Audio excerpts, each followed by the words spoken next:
زه چې لوغړېږم په درس ته زه چې لوغړېږم په درس ته دا په خاطر د یو نظر سته جوړې د عشق په لومه ونختمه جوړې د عشق په لومه ونختمه دا چې انخلمه په سر سته بسم الله الرحمن الرحیم مینوالو کتونکو السلام علیکم د ادبي پیج نه ستاسو ورور ستاسو ملګری د ادب طالب انضمام خان یو وارې بیا د یوې نوې مرکې سره بالکل د ادبي ګلونو دا پروګرام هم ډېر ښه نوموړي شاعر سره را جوړ کړی دی د روان غزل یو نوی رنګ او ژوندی اواز د اف ام د دنیا یو شاهکار شخصیت درونو پښتون خوږ انسان سید یاسر علي شاه یاسر صاحب را سره په دې پروګرام کې ناستې کوي چې ډېر ښه افسانه نګار هم دی د پښتونخوا ریډیو نه پروګرامونه هم کوي نو بالکل مینوالو تاسو به کلامونه هم اورېدلي افسانې به هم تاسو اورېدلي نو بالکل ډېر وخت مو نه اخلم راځي چې په شریک ورته پروګرام کې هرکلی ووایو سید یاسر علي شاه صاحب پروګرام کې درته هرکلی ووایو السلام علیکم ډېره زیاته مننه کوم او مننه په دې حواله هم کوم چې په دومره سخته ګرمۍ کې تر دې دره او تر دې وره پورې راغلی ډېره مننه ستاسو هم کو یاسر علي شاه صاحب چې پروګرام کې موږ له مینوالو لم وخت ورکو یو جهان مننه پروګرام کې به د ادبي پوښتنې هم کوو خو د ړومبۍ کې را سره خپل یو کلام شریک کړي ډېره به خوشحال مهرباني د غزل مطلب ده چې ارشاد ما په یارانو کې په چا باندې چې ملا تړله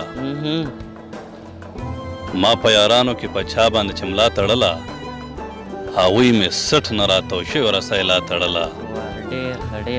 او مونږ چې واړه وو درته یاد شي ما به خپله لمن مونږ چې واړه وو درته یاد شي ما به خپله لمن چې ستا لمن نه خلاصوله تا به بیا تړله مونږ چې واړه وو درته یاد شي ما به خپله لمن چې ستا لمن نه خلاصوله تا به بیا تړله دغه د امن سپین ګډوری خو به خود کتلیدو دغه د امن سپین ګډوری خو به خود کتلیدو چې ورسره مو په موږي د جنګ بلا تړله او زه چې د ژوند په زغل کې پاتې شوم نو دواړه خپې مې زه چې د ژوند په زغل کې پاتې شوم نو دواړه خپې مې یوه بادار راله تړله یو مولا تړله او اوس یې هم یاره ده یاسر چرته ګیله ونه کي اوس یې هم یاره ده یاسر چرته ګیله ونه کي په سپین کفن کې مې اشنا زنه زما تړله ډېر ښه وه ډېر ښکلی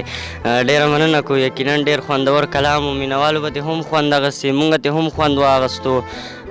یاسر علي شاه یاسر صاحب پروګرام کې به درنه نور کلامونه هم اورو خو ادبي پوښتنې به درنه هم کوو په مینوال نه څه پټ پناه نه یې خو خپل ژبې نه ادبي سفر باندې مو لږه رڼا واچوله ډېره بخښئ اصل خبره دا ده چې دا یو انسان چې کله ادبي میدان ته راځي یا د ادب په لور مایل کیږي نو د هیڅ وجوهات دي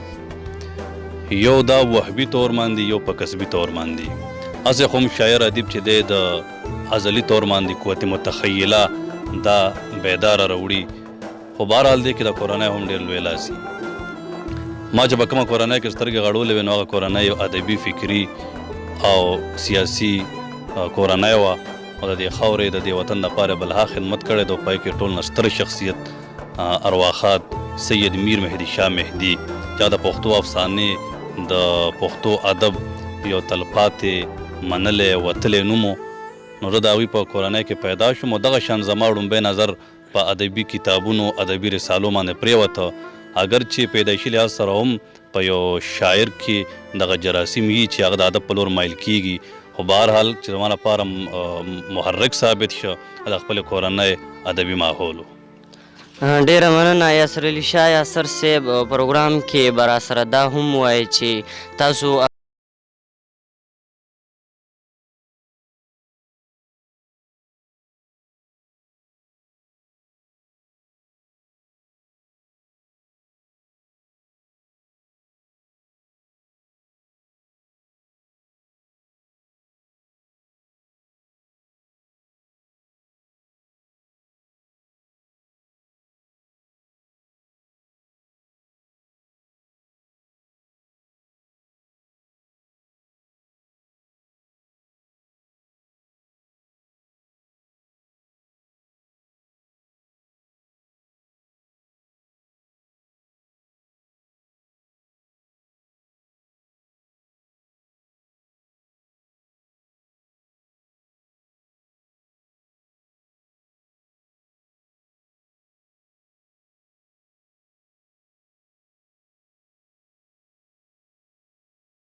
کتنه کړې ده. په هغې کې د خودکش د بارودو او د ګولو د اوازونو د تړقا او دغه شان د وینو زو د جنازو انګازې هغه په دغه افسانو کې موجود دي. نو زیاتر په پردی سترګې کې چې کومې افسانې دي نو هغه د 9/11 نه پس چې په دې منطقه کې په دې خاوره په دې پښتون وطن کې چې کوم حالات جوړ شوي دي نو هغه ما خوندي کړي دي. یو تپوس وکړه هغه د ډرامې په حواله مو وکړو. نو ډرامه چې ما ړومبی لیکلې وه نو ما پی ټي وي دپاره لیکلې وه 2 تصویرونه او دا هم د 2012 خبره به وي. د دې ډرامې پروډیوسر چې و دا شریف خان مرحوم دی او اگر چې دغه ډرامې نه پس هغوی بیا وفات هم شو. زما یو دویمه ډرامه هم هغوی سره وم په هغه دوران کې هغوی ته هارټ اټیک وشو بیا هغوی خاورو ته وسپارلی شوه. ما ډېره زده کړه د هغه پروډیوسر نه کړې وه شریف خان صاحب او دا زما د سره ړومبی ډرامه وه. دا 2 تصویرونه ډرامه هم د معاشرې د غریبې طبقې چې کوم بنیادي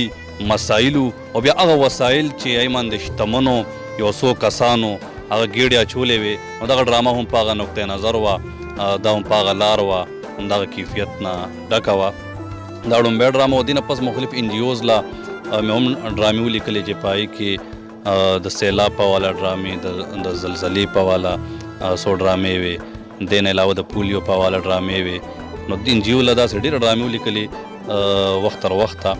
خو بهرحال چې زه د ډرامې په حواله د زده کړې کوم استاد ګڼم چې ما ته ډېر څه زده کړه خصوصا د سکرین ډرامه هغه ښاغلی شریف خان صاحب و. ډیره مننه څنګه مینوالو تاسو ته ډیر محترم یاسر علي شاه یاسر صاحب خپل څه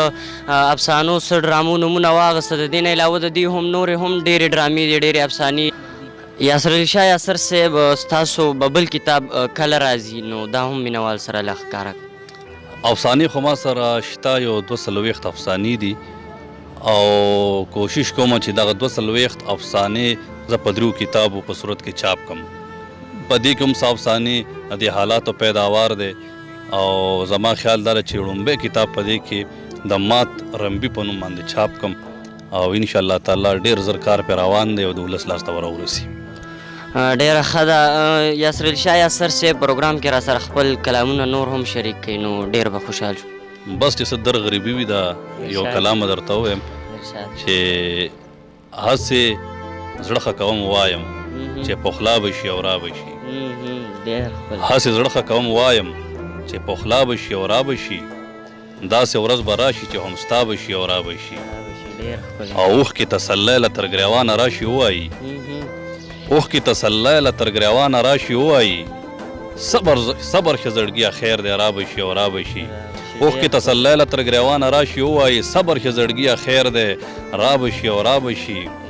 او بس دغه 3 څیزه مې د ژوند وظیفه کړې ده. بس دغه 3 څیزه مې د ژوند وظیفه کړې ده په خدای به شي دعا به شي جړا به شي او را به شي او وړې د ریبار وته زما د رنځور ژوند کیسه وړې د ریبار وته زما د رنځور ژوند کیسه ښکاري راته داسې وارخطا به شي او را به شي او بس چې په ژوند رانغی یا سره بیا دې نه راځي بس چې په ژوند رانغی یا سره بیا دې نه راځي بیا که راله راشي د بل چا به شي او را به شي. ډېر ښکلی ډېره مننه هم کوو یاسر علي شاه صاحب چې پروګرام کې م را سره دومره خوندور کلامونه شریک کړه. په پروګرام کې به درنه دا پوښتنه هم کوو چې یاسر علي شاه صاحب تاسو زموږ د کوشش ته په کم نظر ګورئ او د ادبي ملګرو نه څه شاعرانو ملګرو نه څه ګیله لرئ؟ اصل خبره دا چې موږ په یو داسې ریاست کې ژوند تېرو چې دا پښتون ریاست نه دی. په دې کې که میډیا ده هغه زموږ نه ده په دې کې که اواز دی نو په صحیح توګه نه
او دا به مونږ په دې خپلو تیارو کوڅو د دې په ګوټ پیرونو کې دا به مونږ زغلو دغه لارې کوڅې به روښانه کوو په پښتو به راټولیږو په خپل قام به راټولیږو په خپله منطقه به راټولیږو په خپل تاریخ به راټولیږو په خپله فلسفه به راټولیږو نو زما همدغه خواست دی او زما همدغه غږ دی چې زمون خلاصی دی صرف په پښتو دی په قام پرستی دی په قام پروری دی نو بس دې نه بغیر بله لار موږ سره نشته څنګه چې یاسر علي شاه باچا وویل دغه زموږ د پیج هم دغه مقصد دی خواره واره رنګونه تاسو سره په دغه شیشه باندې مخامخ کوو په دغه سلسله کې نن راغلي د ادبي ګلونو دا پروګرام هم راوړی د ډېر محترم سید یاسر علي شاه باچا صاحب خواله په پروګرام کې د شرکت کولو پوره یو جهان مننه یاسر علي شاه باچا صاحب بیا به هم راځو نوو مرکو دپاره زموږ پیج لایک کړئ تر بلې مرکې پورې خپل رور انضمام ما سره کیمرامین احتشام خان له ورکړي اجازت د لوی الله په امان